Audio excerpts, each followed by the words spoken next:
360 главе Черного Клевера до невозможно идеально вылизанный план Люциуса по созданию совершенного мира в реальности оказался совсем не таким, как он это себе представлял. И когда ход действий перешел почти к последнему акту, все будущее, которое должно было пройти так, как это представлял антагонист, резко изменилось. Это никак не укладывалось в голове у Люциуса. Он ведь сделал все, чтобы устранить все изъяны этого мира. А значит, если этот план не готов к своему осуществлению, нужно окончательно уничтожить все, что мешает злодею воплотить его идеалы в реальность. Теперь четвертому Загратису придется действовать решительнее и менять свой план, вплоть до того, что придется вмешиваться в прошлое. Ну а также напоминаю, что прочитать свою любимую мангу, манхву Маньхуа вы сможете на remanga.org. Здорово, ребятки анимешники, у микрофона Зик. А вот ребята, которые оставили свой коммент под прошлым роликом. Ну а мы начинаем.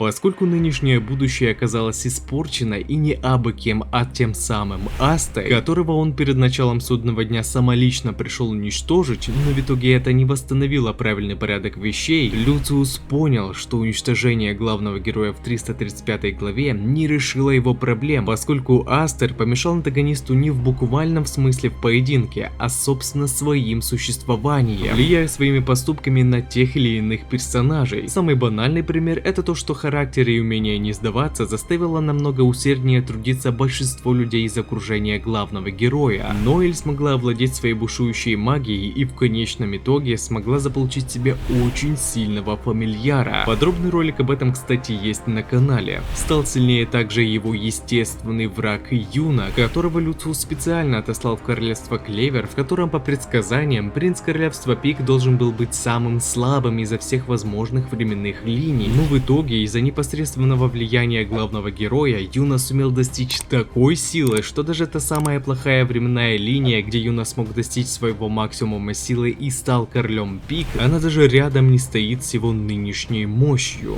Некоторых, таких как Фуэгулион, Аста так вообще спас от смерти, можно даже сказать воскресил, поскольку капитан Багровых Львов, впервые столкнувшись с Патри, после чего попав в кому, должен был умереть, так и не проснувшись. Но благодаря тому, что Астер победил прошлого обладателя огненной саламандры в Ведьмином лесу и с ее дальнейшим переходом к Фуэгулиону, капитан Багровых Львов и смог пробудиться от смертельного сна. Этими действиями главный герой и менял будущее своих товарищей, дав им стремление двигаться дальше и на своем примере показав, что даже тот, кого обрекли как самого никчемного персонажа, без капли маны человека, который ничего в своей жизни не сможет достичь. Для Люциуса Аста является, так сказать, темной лошадкой, действие которого он никак не может отследить, говоря, что он единственный изъян, который мешает осуществлению его идеального плана. Именно поэтому четвертый Загратис и решил самолично уничтожить этого пацана, устраняя недостатки этого мира. Но даже уничтожив главного героя, антагонист не решил проблему целиком. Да, он якобы устранил источник проблем, но вот с последствиями не разобрался. Своим существованием и влиянием на окружающих Аста создал совершенно другую временную линию, которая напрочь отличается от его идеального варианта событий. Вот почему Люциус, возможно, и перейдет к решительным действиям, и наверняка при таком раскладе событий ему придется отложить судный день и отступить, после чего исправить все, что успел натворить главный герой, вернув ход времени на круги своя, так как это видел в своих видениях антагонист. Ибо пока я не вижу для него смысла продолжать сражаться в Клевере, поскольку, как сказал сам Люциус, многие маги, сражающиеся сейчас на поле боя, стали намного сильнее, и выходит, что поставленные им паладины могут не справиться с противником. К тому же его новый естественный враг Юна сам превзошел свою лучшую версию себя в другой временной линии, достигнув совершенно другого уровня силы. А это он еще не знает, что Аста жив, и если на поле боя прибудет еще и он, тогда у него явно не останется выбора, кроме как отправиться в прошлое и зарубить источник проблемы на самом корню. А еще постает вопрос, а почему Люциус не может видеть Асту во всех просмотренных 10 десятков тысяч вариантов будущего. Неужели воспроизводимая картинка в видениях не может показать главного героя? Неужели это из-за влияния антимагии? Хотя некоторые магии способны обнаружить Асту, даже если он не обладает маной, способны обнаружить его потому, где начинает исчезать мана. Возможно, этот пример не совсем корректен с сопоставлением его со способностью видеть будущее, но Люциус явно очень способный маг. И наверняка причина, по которой он не видит Асту в своих видениях, кроется в чем-то другом. Помните ли вы, кто вообще показал четвертому Загратису идеальное будущее? Это был дьявол времени Астарот. Именно за ним решил следовать антагонист, изучая древние скрижали. Возможно, это он как-то повлиял на то, что Люциус не способен видеть будущее Асты и то, на что он влияет. В интернете давно гуляет теория насчет того, кто же является отцом Асты, и у меня тоже есть отдельный ролик на тему отца главного героя, так что это может быть еще одним намеком Табаты в копилку правдивости этой теории.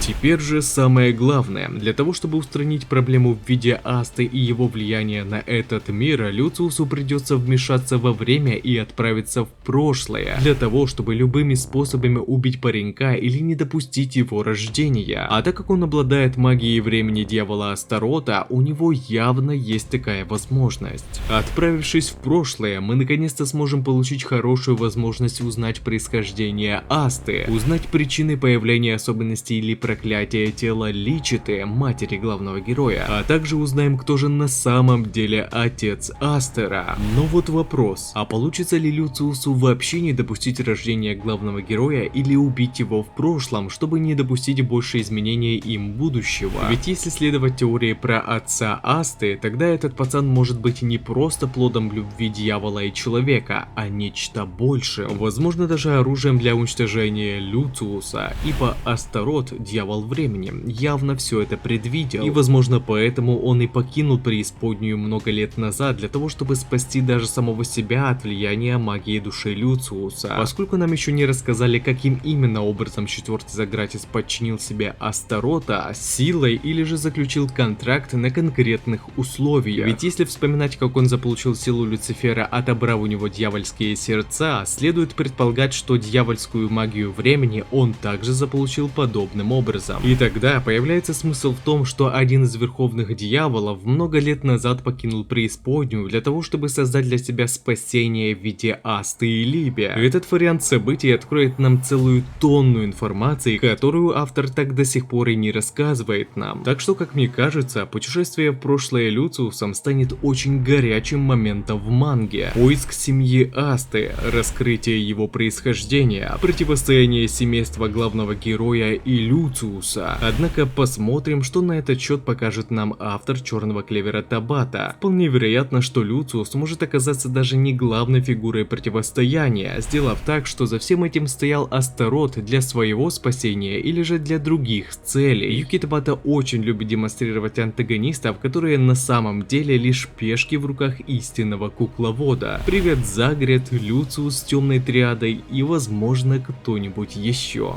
Ну а также не забывайте, что прочитать свою любимую мангу и не только вы сможете на remanga.org.